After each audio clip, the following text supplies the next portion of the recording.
Hello, and welcome to our next session on mentorship for career elevation.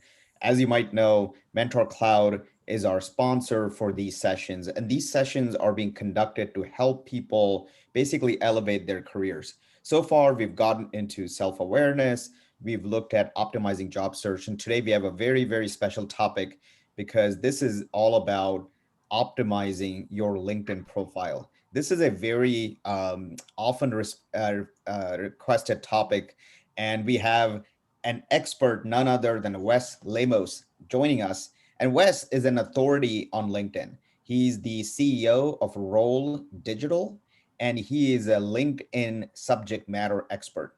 So why don't we go over to Wes? Wes, welcome to the program. Please introduce yourself and take us through the session. Thank you so much. Yeah, I really appreciate that.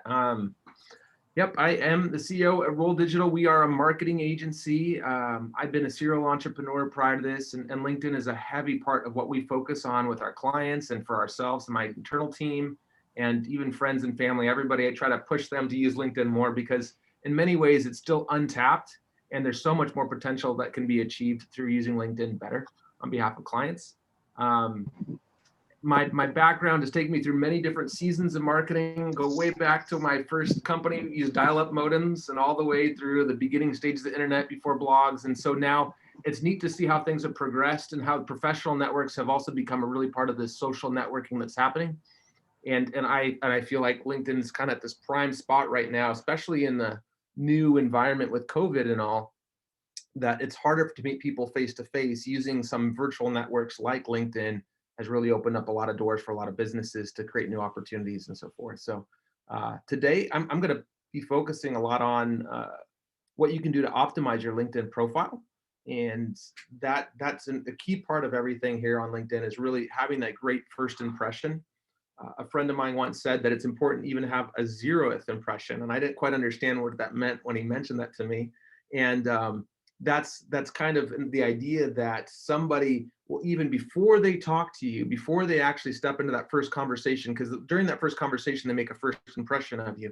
But if you have a good profile, if you have some good credibility, if they search on the web and they find some interesting things about you, they're actually going to walk into that meeting not at 0. They'll have that 0th impression that's already positive in your favor, and that opens the door to that warm conversation starting already at 2 steps up versus at the bottom floor, kind of into that situation. So that's what I'm going to talk to you guys a little bit about today. I'll just share my screen. I'm actually going to be sharing just primarily pages inside of LinkedIn itself. I think that's probably the easiest way for us to see it. And a little bit about the authority that I have on this topic.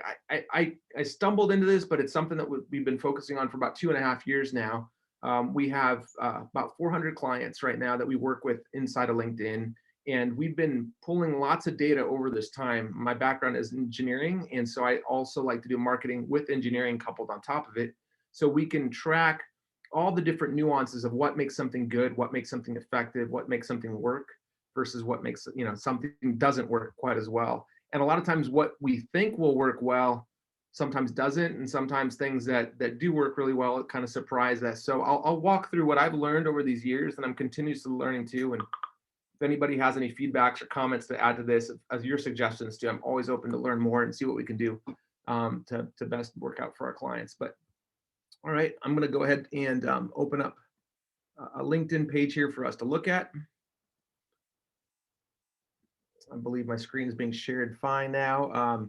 Standard LinkedIn, we're all familiar with it. It's just the powerful network that's out there. Now, I'm going to go through some just basics. I just due to the time frame that we have today, I won't be able to cover everything, but I'll go through quite a bit, and hopefully we'll get some questions and answers done as well during this time. So I'm going to pull up a couple different things. When you're looking at your own profile, I'll pull up my own profile here. So this is me. And one of the things that people often take for granted is the fact that the 3 main things on this page that I want everybody to focus on. If you have a LinkedIn profile, I really want you to focus on 3 things. There's a lot more that goes below the fold, but if you just do these 3 things and make them as good as you can, your connection rates can go up from somewhere from, we've seen from 10% to 40% to 50%. And some of our highest performers are getting 70 to 80% connection rates inside of LinkedIn. And it really comes down to below the fold is important, but it probably only has a 5 to 10% impact on overall the significance of getting the higher connections. Above the fold is really where most of the people are going to spend their quick glance and decide if they want to connect with you or not. And it breaks down to three things. The three things on this page would be your background image, it's your profile photo, and it's your headline here. And those three things, and you can add a little bit more like your university that you studied at and your current company, those are good to have in there as well. But those are the three things I want to focus on. I want to tell you some tips that might help you as you optimize your profile for this. So one, it's a little subjective, but having a good profile photo is important. Now I don't have as much data to say what profile photo will work better, but I would always recommend, asking your friends, asking family, asking peers if they like your photo. If you have multiple ones, test things, A/B test all the time. And so when we have a client that maybe for 1 month during January, we'll run one photo, and then during February, we'll run another photo, and we'll go back and we'll track the stats of those two and see which one performed better. Even if you like one better than the other one, let's let the stats kind of dictate that at the end of the day. So a professional photo goes a long ways. If you have a photo that looks like you took it with your own phone at your house, that stands out as looking like you took it at home with with your own phone at your own house. So a professionally taken photo that's a little bit stylized is good to do. And even if you don't have that, if you go to a service, even something simple like Fiverr, if you're not familiar, Fiverr, Fiverr.com. There's people on there for $5, $10, $15 can take just a picture that you took at home, and they can stylize it to make it feel like it's much more professional. That looks like it was like a portrait mode that was taken in a studio, just with a couple filters and layers that they can do on top of that. So your photo, always A/B test it, see if you can come up with something better there. The background image, it's almost like when you go for a job interview somewhere, and I've been to these before on both sides of the table for this, there's a stack of resumes that ends up piling up on the desk for the person who's actually giving out those jobs. And if your resume is on nice cardstock paper that's kind of thick and maybe has some really good fiber count to it, like that will stand out. And I feel like that's what your background image does for you. So in the midst of all the noise on LinkedIn, if you have a background image that's already done and it's intentional for LinkedIn, it's going to get you a little bit more visibility, a little bit more a higher connection rate. People will understand more who you are with a good background image. And then lastly, your headline. I think sometimes people mistake this one and they assume that your headline is supposed to be just your job title. And I see that happen time and time again, where people in their headline will just say like, oh, I am, the sales manager at XYZ company. And your actual job title actually is supposed to be down here on the page, but your here it's a headline just to share a little bit more who you are. Now, you can have your current position in your headline, but it doesn't need to be exclusively that. I would take this space here, and we always recommend kind of stuffing it with lots of interesting key facts about who you are and what you're interested in, and some different aspects of what you've done in your life. Because like any other network, people want to connect with you for multiple reasons, and you never know exactly what reason is going to ring the bell for them or get them to be interested in accepting that connection request and that conversation started with you. So if you can think through some ones that describe who you are, and I'll show you some examples. I have lots of pages here open of people that have been really successful that we've worked with, and you can kind of get some ideas for what people do. But some small words here like investor, entrepreneur, owner, those ones go well. They help me get searched for highly on LinkedIn. Those are all high value keywords, and they do represent who I am. Digital development and marketing, those are things that I also care about a lot. And so when people are searching for something or wanting to connect with me, the fact that I'm an investor, even though I'm not a big investor, I do invest in some startups. I have some, in my portfolio now that are doing pretty well. It's not something that I do all the time, but another small business that might open the door for them to want to have that first conversation with me. And really, where LinkedIn, what you're trying to get out of LinkedIn is just using it to get your foot in the door for that first conversation, in my opinion. And I've been doing this for a long time. We've helped people book upwards of, I think at this point, 50,000 meetings just using LinkedIn connections. So there's something to be said there. You don't necessarily want to use LinkedIn to explain everything that you do. You kind of want to use LinkedIn just to create enough curiosity, establish rapport, and allow someone an opportunity to see what you're doing and then accept that conversation with you and possibly engage in a Zoom meeting or a phone call with you. I feel like that once you get them face to face and you're in real time with them or voice on a phone, that's a good opportunity for you to explain even more. So one thing I don't necessarily like that people do is, other than putting their job title in their headline, is that people often will put a long description of what they do. You know, I help business coaches get 2 to 3 times more clients, you know, year over year. Reach out to me, and here's my phone number. It's very, very targeted what they do. Now, some people recommend that, but based on the stats that I've seen, you get a much lower connection rate, much lower engagement rate.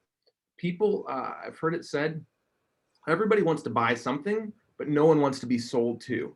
And I think that's an important aspect in here. So if you're looking at what I do, for example, here, there's nothing that says that I'm trying to sell you anything. So when I try to connect to somebody, my intention is never just to walk into this meeting and come across as I'm selling them a service. I'm trying to sell them on something that I own or that I want them to buy, but it's much more a peer-to-peer relationship that you're going for. Another expression that can kind of stick with you guys is birds of a feather flock together. If you're trying to connect to CFOs in companies, if you happen to have something like a CFO title yourself, it just makes it so much easier for you to have that connection. If you're trying to connect to CEOs and you say that you're a serial entrepreneur, that you've exited 3 companies that you founded, something like that in there will open that door very easily for those companies to be interested in connecting with you. So all that to say, this is kind of just the premise, and I'll go through some specific examples of clients that have been really successful inside of LinkedIn, and we can kind of go through that. So I'll focus a little bit for starters on this background image here. I call this one here for myself a more corporate background image. I'm going to put them in categories, and that's kind of important for you guys to understand that there's categories for these, and once you kind of do that, it'll make a little bit more sense. So here I'm going to show you some examples of this is a category which we call social proof. A social proof one is one where it shows you kind of in front of a crowd, you talking at an event, you shaking hands with somebody important. Those are great. Social proof images, I would say, are their second highest performing background image that I've seen based on the numbers that we've come up with. In this guy's case, Bruno, he went from a 10% connection rate to a 40 to 44% connection rate after making some of the adjustments we told him to make here on his profile.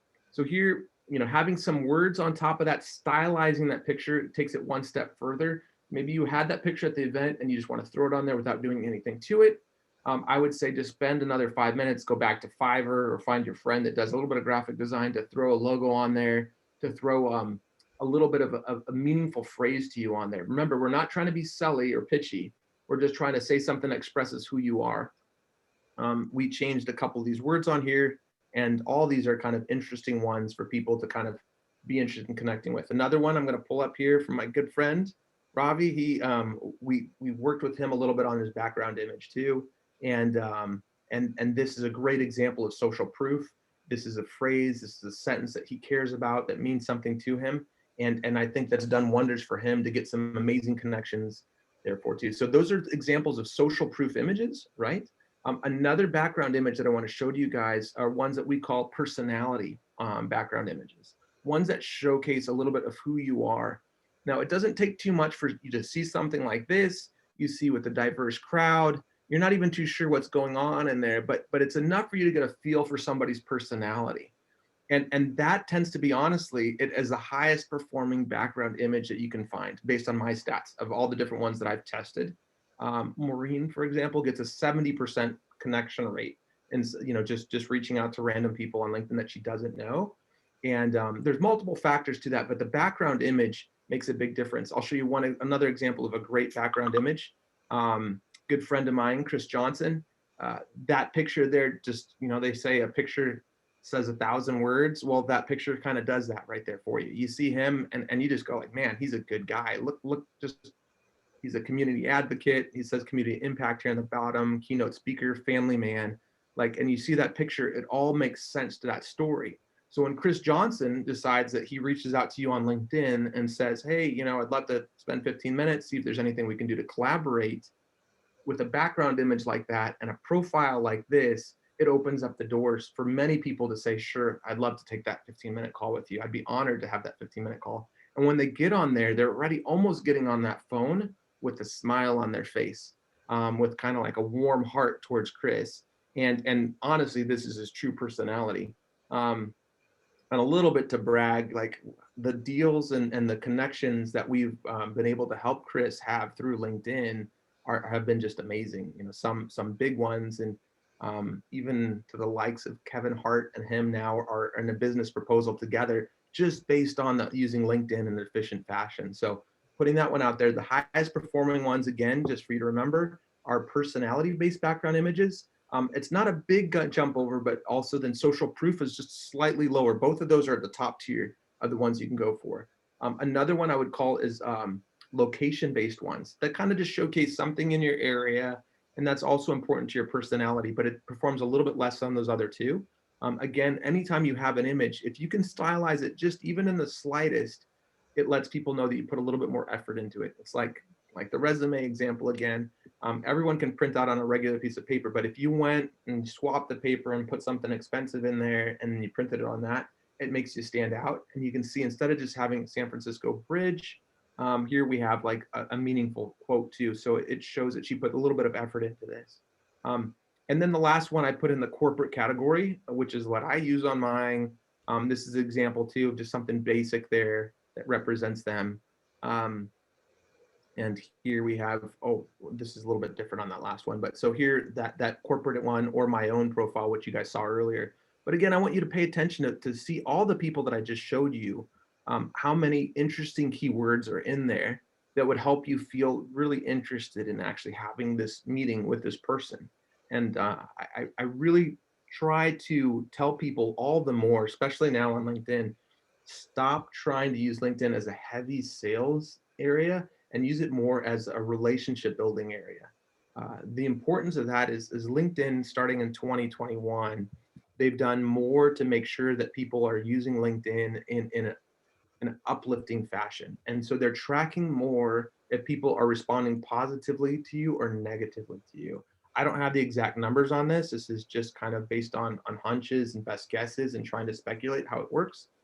But if approximately 10 people or so click ignore or disconnect from you or say something that you wrote to them is considered spam, LinkedIn will put on a restriction on your account. That's usually temporary, but it's kind of just showing you that it's important for you to kind of have messages that don't get perceived or don't get marked with any negative ramifications by the end user. So that's just important. So having a positive profile, having messages that say things like, I'd love to collaborate, learn more about you, see if there's things we can do to help each other out. Those messages are almost always well received and they don't have any implications, and end users like them. And it's a value add to LinkedIn there too. So this last profile that I wanted to pull up quickly for you, I thought this was interesting. Having this word combat vet in his profile specifically, was an amazing eye opener for me to see how many people really resonated strongly with that kind of statement in there. And almost all the messages that we got on behalf of Todd were extremely positive and said, it's an honor to connect with you, Todd. You know, thank you so much for your service. You know, it's a delight to have you as a connection of mine. And I wasn't too sure that that would even happen, but seeing that in there. So if you do happen to have some fun facts about who you are, we have like some former like professional hockey players, things of that sort. You can always add that in there. Even one of our clients that I work with, he walked across, I think, the whole Appalachian Trail, something like 5,000, 6,000 miles, and he puts that in there. It's neat. I always recommend too, and I'm kind of rabbit trailing down lots of directions. Hopefully there's enough nuggets in here for you guys to take some of this home with you. If you can add one personal fact about yourself, I think that's recommended. So sports enthusiast, MMA, those things don't have anything to do with his professional network. They have nothing to do with that, but it makes him feel much more like a well-rounded person. And it gives you much more of a desire to reach out and, you know, have that initial conversation with him. So as far as optimizing your profile, I feel like that kind of covers the main gamut. Obviously, if you can go through and update your career, but I really feel like there's only a few percentage of people that will actually take the time to go that far into it. It's almost like a book. You got the cover, you got the back page to it, and that's kind of really going to do the bulk of your sales. The content in the middle is important, but this content in the middle, honestly, is probably going to come out more after you get that phone call. You'll be able to discuss things about things you've done in the past, places you've been to too. Um, a small thing that matters too. I'm seeing here the number of followers, and that's just how many connections you have on LinkedIn. It's almost the same for most of us. Unless you're a celebrity, then followers becomes a much bigger number than your connections. But the more people you're connected to, the higher connection rate goes. For example, for myself, I'm connected to, I think, approximately about 12,000 people now. Yeah, 12,300. My connection rate has gone from a 25% to 30% to 40 to 50 to 55%. And really the biggest change in here is the number of followers that I have. The more followers you get, it's kind of like the popular kid at recess that has like 10 people hanging out with him, and he invites somebody else to come hang out with him. The other person goes, sure. But the person that's kind of all alone and invites somebody to hang out with them, they kind of like, I'm not too sure I want to hang out with you. And it really doesn't have to do with the difference of them, but more just the fact that I have more people following me. So usually when I try to connect to somebody on LinkedIn at this point, I'll probably have 60, 70, 80 common connections with them. Um, and that makes a difference. I have a really intelligent friend of mine for a long time. He's always had this kind of feeling. This is his gut check to accept a connection request. If they don't share at least 25 common connections with me, I have no interest in connecting with them. And I didn't understand it at the time, but now the more I'm in this space, the more I understand that that actually makes sense, because he is in specifically in cybersecurity, and he feels like he's already connected to enough really important people in that space. So if you're anybody that's important in the space, you also would have a lot of common connections with them. And so he uses that as his filter to decide if you should connect with you or not. So getting those connections up is really important. Getting those numbers to go up, it is. And that just takes, it's down to best practices, trying to connect to people pretty regularly, trying to continue growing your network, which is an important thing to do there. So I'm kind of at the 20-minute mark. I don't want to go too much further. I don't know what the next phase of this is, to ask some questions to kind of see what's next. Happy to kind of answer anything I can on my side. Hey, Wes, this is stellar.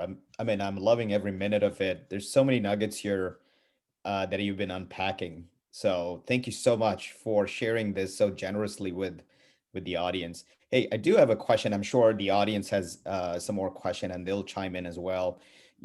How important is sort of having a having to sort of have activity on LinkedIn? Should I be with a profile like this? Should I be commenting a lot on others or sharing content? What is your take on sort of content engagement on LinkedIn?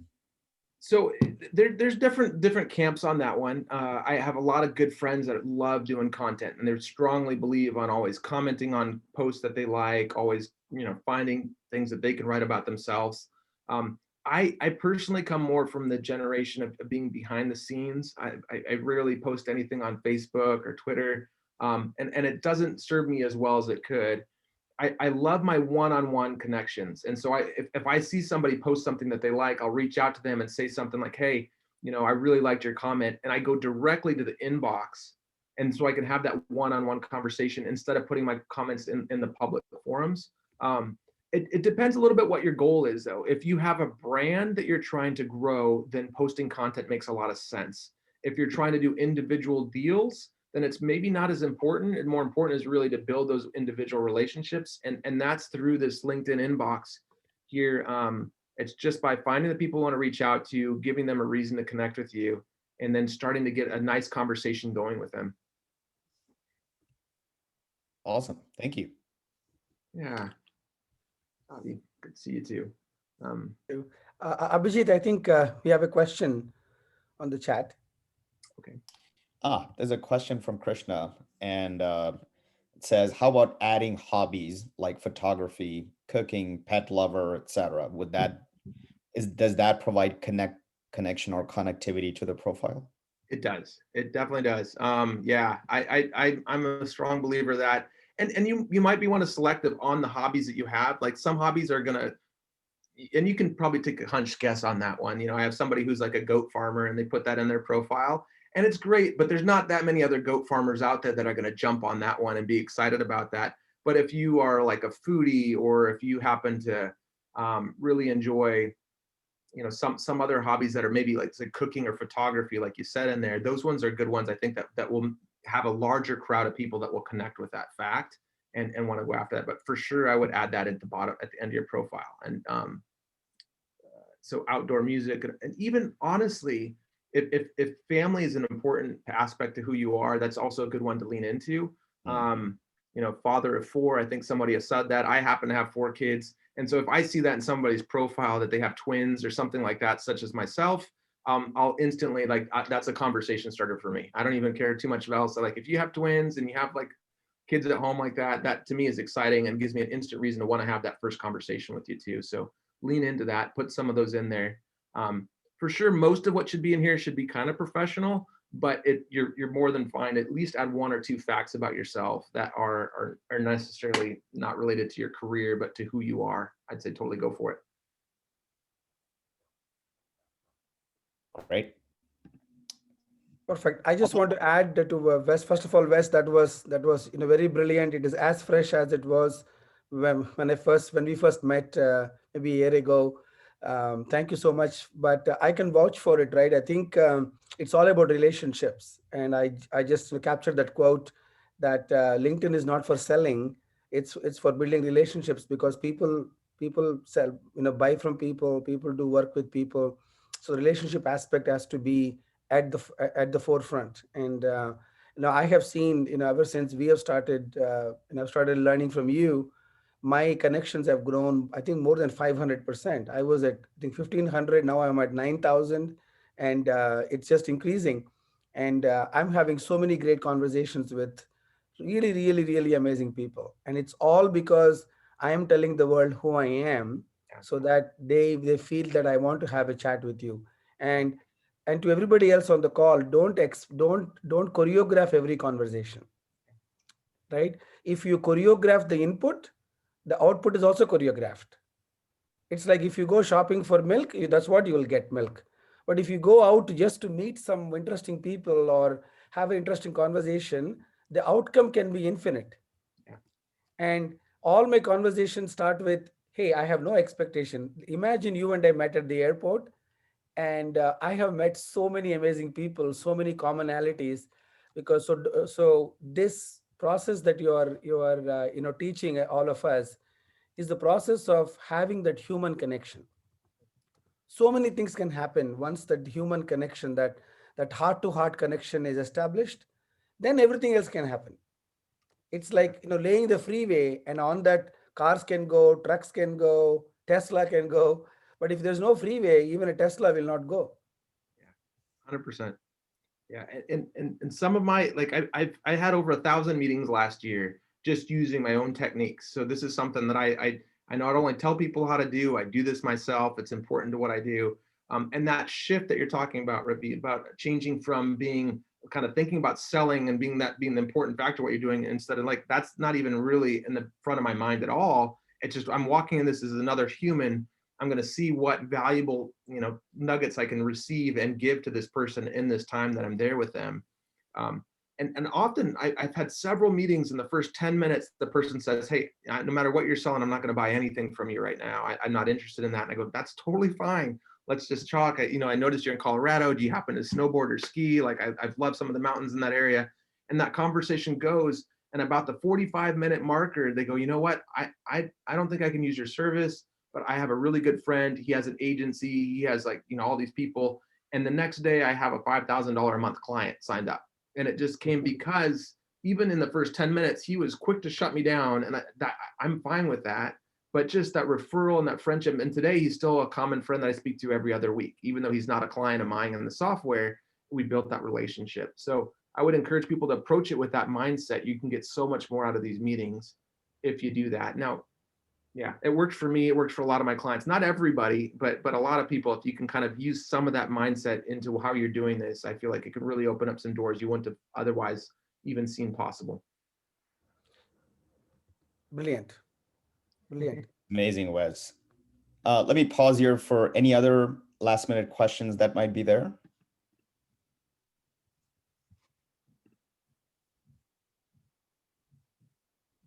Awesome. Wes, So thank you so much. Go I ahead. have a question for I have a question for Wes.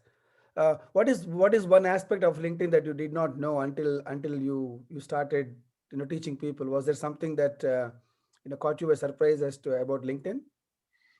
I'm trying to always learn and figure out what you can do better in there now.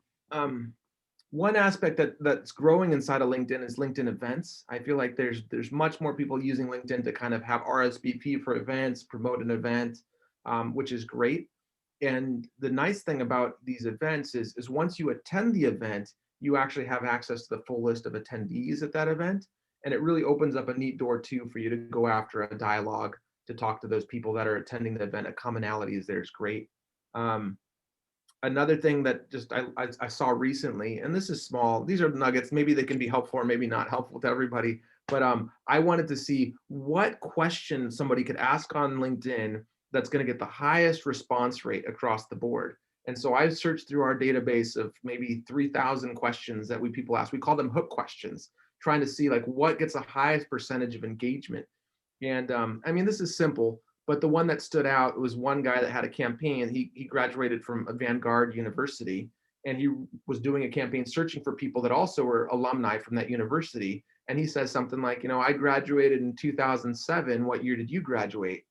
And I noticed you're a fellow alumni. And anyone that went to that college, I think he had like an 85% response rate to that question across the board. And so it might not be practical, but you're trying, if you ask something that people feel proud of, that's kind of neat. And I've been using that logic many times for many of our clients. Having a good opener question to how you have that conversation with people is really important. Something that makes them feel proud. Like, how long have you been leading a business in your area? Or how long have you been, a chief human resource officer? People take pride in answering some of those. And once they start talking to you, now you have a conversation and you can kind of turn that into possibly a meeting, and that relationship is on the beginning tracks of going somewhere. Awesome. Thank Yeah. you, Wes. Really brilliant. Over to you, Abhijit. Thank you so much. Yeah, thanks for inviting me. Let me be here today. Awesome. Yeah, thank you, Wes, so much. And thank you, audience. Thank you, Ravi. And thanks to Mentor Cloud for sponsoring this. And for future sessions, please do sign up at mentorcloud.com/MCE. Wes, thank you again. This was simply brilliant. And thanks for your generosity. Absolutely. Pleasure being here. All right. Take care.